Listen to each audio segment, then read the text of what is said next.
मित्रों, अब लव कुश का कहानी हम लोग देखें। जब माता सीता को राम त्याग कर दिए, वन चली गई, तो वहाँ लव कुश का जन्म हुआ। धीरे धीरे लव कुश बड़ा होने लगा। महर्षि वाल्मीकि हमेशा उस पर ध्यान रखते थे।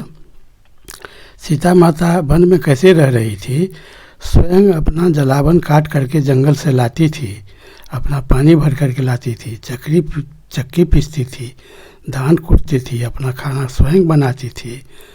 और जब लव कुश हुआ, उससे पहले तो बहुत दुखी रहती थी, और जब लव कुश का जन्म हुआ तो उसके अनमना में लग करके प्रसन्न रहने लगी। दिन भर लव कुश के को ध्यान में रखती थी और उनके साथ खेलती धूपती, उसको पालन करती और उसको एक बहुत सबल पुत्र बनाना चाहती थी। उसके लिए संकल्पित थी। उनका संकल्प था कि एक दिन इसके रघुकुल का सबसे शक्तिशाली पुरुष हम बनाएंगे, और बहुत ज़्यादा ध्यान रखती थी। जब थोड़ा सा बड़ा हुआ, पढ़ने लायक हुआ, तो महर्षि वाल्मीकि उसको शिक्षा देने लगे। विभिन्न प्रकार के शिक्षा से उसको शिक्षित करने लगे, और माता सीता भी हमेशा उसको ज्ञान देती रहती थी। लव कुश बहुत ज़्यादा तेजस्वी बालक था। वह धीरे धीरे बहुत जल्दी ही सब कुछ सीखने लगा। पढ़ाई भी सीखा, बहुत ज़्यादा डिसिप्लिन, बहुत ज़्यादा सभ्य तरीके से बोलना, बहुत अच्छे ढंग से रहना, हर जीव से प्यार करना, सबसे प्यार करना, बालकों सबके साथ खेलना धूपना, बहुत अच्छे ढंग से अपना जीवन निर्वाह करने लगा। जब थोड़ा सा छोटा ही था तो माता सीता 2 धनुष बना दी, बाण बना दी, और कहे कि अब इससे खेलो, तुम क्षत्रिय हो, क्षत्रिय को धनुष बाण से खेलना चाहिए।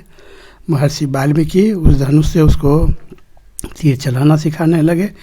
कुछ ही दिनों में बहुत प्रतिभाशाली बालक था, और ये लोग तीर का निशाना साधने में बहुत ही ज़्यादा प्रवीण होने लगे, और कुछ ही दिनों में बहुत ज़्यादा प्रवीण हो गए। महर्षि वाल्मीकि भी उनको बहुत अच्छे तरह से शिक्षा देते थे, और वे लोग बच्चे लोग बहुत अच्छे ढंग से तीर चलाना सीख लिए। वेद विद्या का भी अभ्यास करते थे, खूब पढ़ते लिखते भी थे, और धनुर्विद्या में भी बहुत ज़्यादा इंटरेस्ट लेते थे। जब ऐसे ही समय बीतते गया तो कुछ दिनों के बाद भगवान श्री राम के यहाँ एक दिन गुरुदेव आए, और उनके साथ और बहुत सारे ऋषि मुनि आए। सभी उनके सभासद भी जमा हुए। उन लोगों ने विचार करने लगे कि राम के राज्य में चारों ओर मंगल ही मंगल है, सभी प्रजा बहुत खुशी से रहता है, किसी को कोई चीज़ से तकलीफ़ नहीं है, और जब तकलीफ़ नहीं है तो किसी को कोई चीज़ से बैरभाव नहीं है, न कहीं पर चोरी का नामो निशान है, न किसी पिता के सामने कोई पुत्र मरता है, न किसी को कोई कष्ट होता है, न कोई बीमारी होता है। सभी यहाँ इनके राज्य में, राम राज्य में बहुत ही ज़्यादा प्रसन्नता से सब रह रहे थे। सब बड़ा आसानी से राम राज्य चल रहा था। लक्ष्मण जी हमेशा राज्य की सुरक्षा में लगे रहते थे। वे प्रभु राम का बहुत ज़्यादा भक्त थे। राम राज्य की सुरक्षा का भार लक्ष्मण के जिम्मा ही था, और भरत जी भी प्रजा के सुख दुख को हमेशा ध्यान रखते थे, हमेशा जनता से मिलते जुलते रहते थे। किसी को अगर कोई समस्या होता था तत्काल समाधान करने की कोशिश करते थे। शत्रुघ्न जी मथुरा का राजा बन गए, वहाँ रहने लगे, और सभी लोग बाकी 3 भाई यहाँ रह करके बहुत अच्छे ढंग से कार्य सब संचालन हो रहा था। बहुत अच्छे ढंग से प्रजा प्रसन्न रह रहे थे।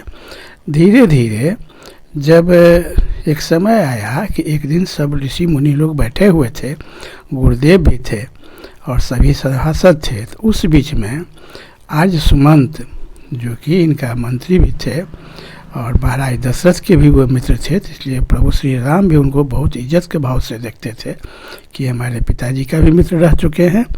तो आर्य सुमंत ने एक दिन प्रस्ताव रखा कि जनता में तो सब जगह खुशी ही खुशी है, सब लोग बहुत खुशी है, सब जगह पूरा राज्य में खुशहाली है, कहीं कोई किसी को कोई वस्तु का दुख नहीं है, कोई अभाव नहीं है, सब प्रसन्न से रह रहा है, किंतु जनता में उत्साह नहीं है। तो प्रभु श्री राम थोड़ा सा ध्यान दिए कि भाई उत्साह नहीं है, इसका क्या कारण है। जब कोई कष्ट नहीं है तो फिर उत्साह क्यों नहीं है। तो आज सुमंत ने बतलाया है कि जनता लोग हमेशा चाहते रहते हैं, महाराज दशरथ ऐसा करते रहते थे, समय समय पर ऐसा कुछ सामाजिक कार्यक्रम का आयोजन होता था जिससे जनता उत्साहित होकर के उसमें लगे रहे और एक उत्सव का माहौल बन जाता था। तो इसलिए आप भी कोई यज्ञ कीजिए, कुछ एक अगर ऐसा विशाल यज्ञ अगर अयोध्या में हो तो जनता लोगों में नया उत्साह पैदा होगा और सभी लोग आनंद से उसमें भाग लेंगे और प्रसन्नतापूर्वक सभी लोग रहेंगे। इसलिए ऐसा एक यज्ञ होना चाहिए अयोध्या में कि जनता में नया उत्साह पैदा हो।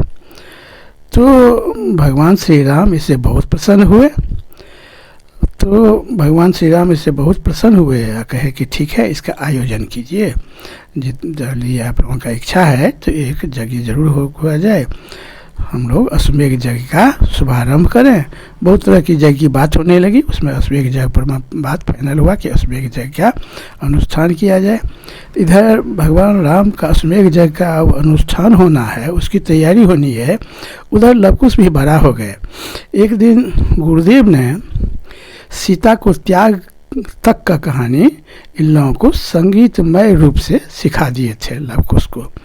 तो सीता के त्याग की कहानी सुन करके लवकुश को खास करके बहुत ज़्यादा मन में तकलीफ हुआ कि जब महाराज राम सीता का अग्नि परीक्षा लेकर के उससे स्वयं प्रसन्न थे कि सीता निर्दोष है और सीता बहुत ज़्यादा धर्म आचरण करती है, श्री प्रभु श्री राम को भी ईश्वर मानती है, तब अगर कुछ जनता कहा उसके लिए त्याग कर दिए, ये तो बहुत गलत बात है।